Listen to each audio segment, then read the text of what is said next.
मीर निधि जैसी।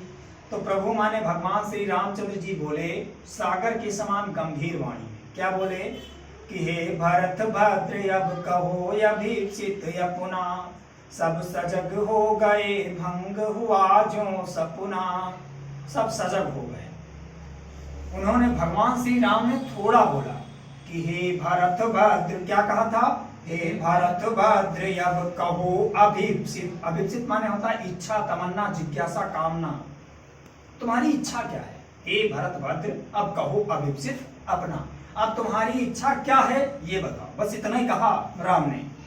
राम ने कहा हे भरत भद्र अब कहो अभीप्सित अपना। जैसे इतना सुना तो सब सजग हो गए, सब सचेत हो गए, अरे आश्चर्यचकित हो गए। सब सजग हो गए भंग हुआ जो सपना। जैसे किसी का स्वप्न टूट जाता है तो वो आश्चर्यचकित रह जाता है, वैसे भगवान श्री राम की वाणी को सुन करके लोग अचंभित रह गए, चकित हो गए। ठीक है। जब इतना हुआ तो क्या कहते हैं कि हे यार रहा क्या भरत अभीप्सित अब भी, मिल गया या कंटक राज उसे क्या तब भी। रामचंद्र भरत जी कहते हैं राम से कि हे आर्य, हे मेरे बड़े भाई राम, आप बता दो हे आर्य रहा क्या। आप बताइए मेरे अंदर क्या हो सकती है। भरत अभीप्सित अब भी, अभीप्सित माने अभी बताया इच्छा। आप भरत के अंदर भला क्या इच्छा रह सकती है? हे आर्य बता दो तुम्ही अभीप्सित मेरा। कहा हे भरत भद्र, नहीं हे आर्य अब तुम्हें बता दो, क्योंकि मुझे तो मिल गया अकंटक राज। मुझे कैसा राज्य मिला? अकंटक। अकंटक मतलब कांटे से रहित, मतलब स्वच्छंद राज्य मिल गया, बिना किसी बाधा के मुझे राज्य मिल गया। मिल गया अकंटक राज उसे क्या तब भी।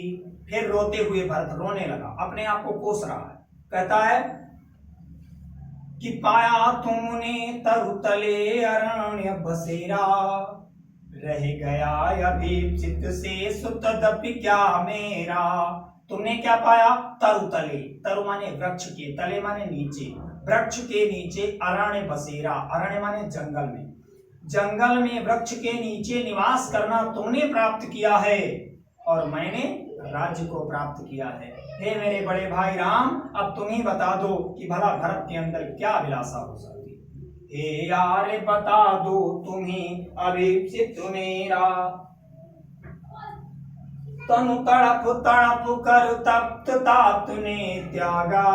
तन माने शरीर को, तड़प तड़प करके, तप्त माने वियोग की आग में, तप्त माने होता है ज्वलनशीलता। तो वियोग की आग में तड़प तड़प करके, तात माने पिताजी ने, तन माने शरीर को, त्यागा माने त्यागा है। मेरे पिताश्री ने आपके वियोग की आग में तड़प तड़प करके शरीर को त्याग दिया है। क्या रहा अभीप्सित और तथापि अभागा। अब बताइए मुझ जैसे अभागे के लिए क्या अभिलाषा हो सकती है और क्या इच्छा हो सकती है, ये बताया।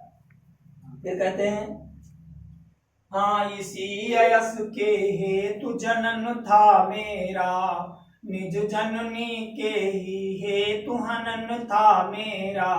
क्या इसी अपयश अपकीर्ति के लिए, अपमान के लिए ही मेरा जन्म हुआ था?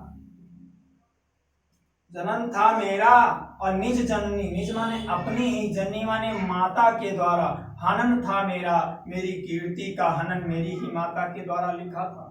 रोने लगा भरत, जब रोने लगा फिर कहता है कि अब कौन अभीप्सित और यार यह किसका, संसार नष्ट है भ्रष्ट हुआ घर जिसका। अरे आर्य अब यह किसका है समाज, अब ये राज्य किसका है मैं नहीं जानता। मेरे लिए तो संसार नष्ट हो चुका है, क्योंकि मेरा अपना घर मुझसे भ्रष्ट है। इतना भ्रष्ट है कि मेरी माता ने भाई को दूर कर दिया, पिता के मरण के लिए कारण बन गई।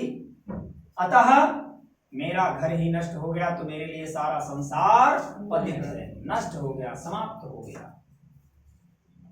कि मुझसे मैंने ही आज स्वयं मुंह फेरा, मैंने अपने आप से ही अपना मुख मंडल मोड़ रखा है।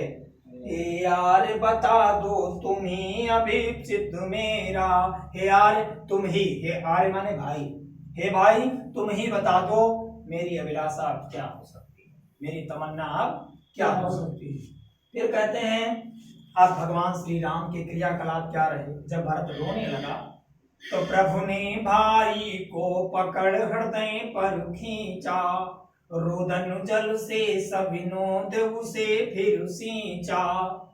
भगवान श्री राम ने, प्रभु ने भाई को पकड़, प्रभु राम ने भाई को पकड़ा और हृदय पर खींचा, हृदय की ओर खींचकर गले से लगा लिया और रोदन जल से फिर प्रेम के आंसुओं की वर्षा की और सविनोद, विनोद माने प्रसन्नता के साथ में उसे फिर सींच दिया, तृप्त कर दिया। जो अभी तक उसके मन में अपडर था, कल्पनाओं की जो कड़ी थी वो सब टूट गई और भगवान श्री राम उसको गले से लगाकर रोने लगे। जब रोने लगे तो राम कहते हैं कि उसके आशय की थाह मिलेगी किसको, जन कर जननी ही जान न पाई जिसको।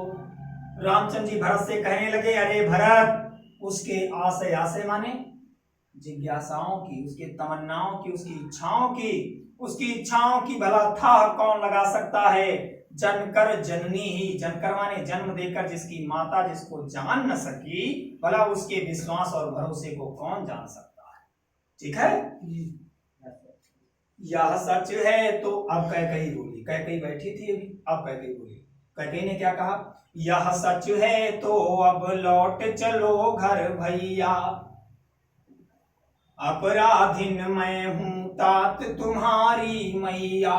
कहा अगर ये बात सच है तो लौट चलो घर भैया, अब हे पुत्र तुम घर लौट चलो। अगर ये बात सच है, कौन सी बात, जो राम ने अभी कहा, जनकर जननी ही जान न पाई जिसको, जनकर जननी ही जान न पाई जिसको, अर्थात जन्म देकर भी जिसकी माता जिसे न जान पाई। जैसे राम ने इतना कहा तो कैकेयी बोली कि यह सच है तो अब लौट चलो तुम भैया, हे भैया, हे पुत्र, अगर ये बात सच है कि जन्म देकर मैं उसे न जान पाई तो तुम लौट चलो। चौंके सब सुनकर अटल कैकेयी स्वर को, सब लोग चौंक उठे कि अरे ये अटल अडिग रहने वाली कैकेयी आज अपने वचन को पुनः क्यों वापस ले रही है। किसी ने वनवास दिया और यही वापस बुला रही है। सब लोग चौंक उठे, अरे ये क्या है। सबने रानी की ओर अचानक देखा, वैधाव्य तुषारा व्रता यथा विधुलेखा।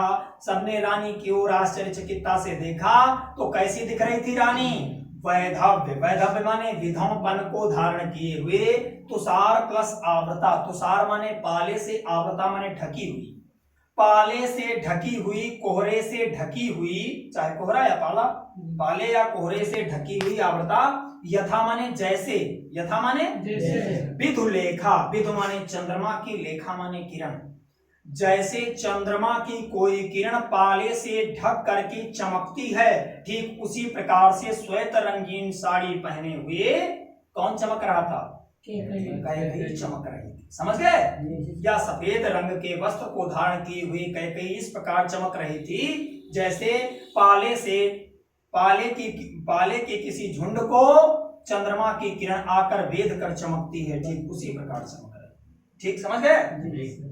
क्या बैठी थी अचल तथापि असंख्य तरंगा, वह सिंही थी अब हाहा गोमुखी गंगा।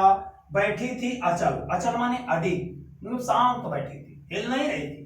बैठी थी अचल, तथा माने फिर भी उसके हृदय में असंख्य तरंगा, असंख्यों तरंगे उठ रही थी। वो शांत स्थित बैठी हुई थी, लेकिन रानी कैकेयी के हृदय में असंख्यों तरंगे उठती जा रही थी। वह सिंही, वह सिंहिनी जो गर्जना किया करती थी, जिसके गर्जन घोष से महाराज दशरथ के प्राण चले गए, ऐसी सिंहिनी अब गोमुख से निकलने वाली पवित्र गंगा की भांति बन गई थी। अब सिंही हाहा गोमुखी गंगा, अब वही सिंहिनी गोमुख से निकलने वाली गंगा की भांति है। ठीक है। हाँ, जन कर भी मैंने न भरत को जाना, हाँ, ये बात तो सही है कि जन कर भी मैंने न भरत को जाना, जन्म देकर मैं भरत को न जान सकी, जन्म देकर भरत को मैं न जान सकी।